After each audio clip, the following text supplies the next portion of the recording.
Hello everybody, I am Dr. Pratima Shastri and I am going to talk about conservation and promotion of traditional food culture. Now the methods of agriculture, transportation, processing, they have changed a lot during the process of civilization. The supply center of the food has shifted from the domestic kitchen to the restaurants and to the food malls. Now obviously this has changed the situation of food processing industry, and food is no longer a basic necessity, but it has become a marketable commodity. Now what happens is the migration of the population from one place to other place, that leads to mingling of food culture. Now what is food culture? Food culture is related to the way the foods are prepared and consumed, and it is generally related to the location and the environment. The Rasgulla from Bengal, Litti Chokha from Bihar, Dal Bati from Rajasthan, Shrikhand from Maharashtra and Idli from South, they have their own identity, and these identities are just similar to the Italian pasta or American burgers or Chinese noodles. But all these things are mingling, and we are going to have a global food culture everywhere. Interestingly, in spite of all this, the traditional food culture is still in demand, because that gives identity to the culture, and therefore lot of Western areas or lot of foreigners, they also enjoy Indian cuisine.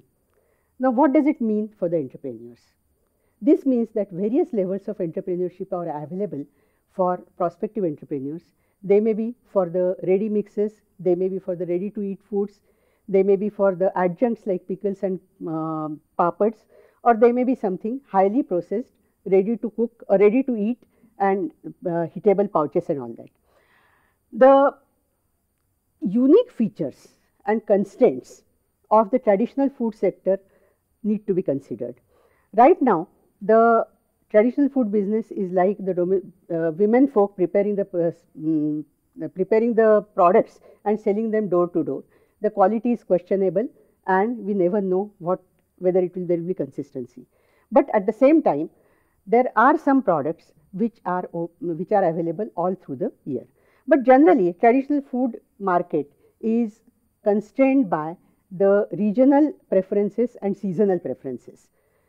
The consumer group is small, and the festival season demands these traditional foods, and therefore there has to be ups and downs in the business.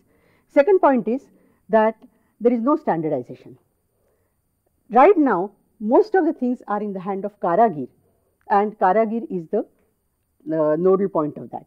Of course, efforts are being made to standardize the products and all, but whatever has been done is just the tip of the iceberg. Lot remains to be explored.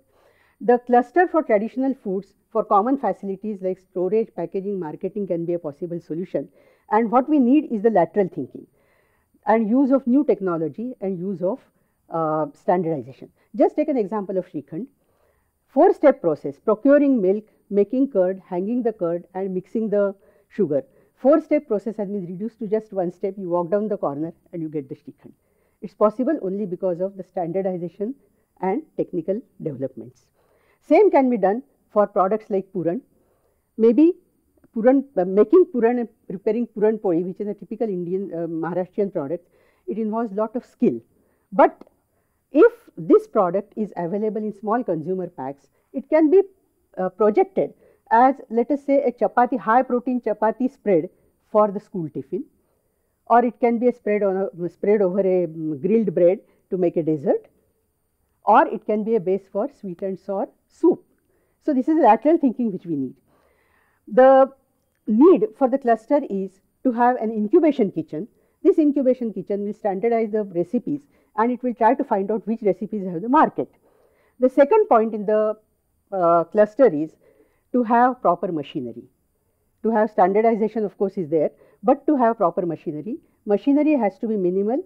It should remove the bottlenecks, and it should improve the hygiene, but at the same time it should match the schedule of production. Multifunctional machinery is more multifunctional machinery allows the entrepreneur to move into different products into one step. So what we need to think is that Indian food industry, particularly the traditional food industry, has got very high potential for employment generation. This potential needs to be combined with efforts for standardization, machinery development, marketing, and other things. And we need to see the bifocal growth in the domestic as well as the international market. Thank you very much.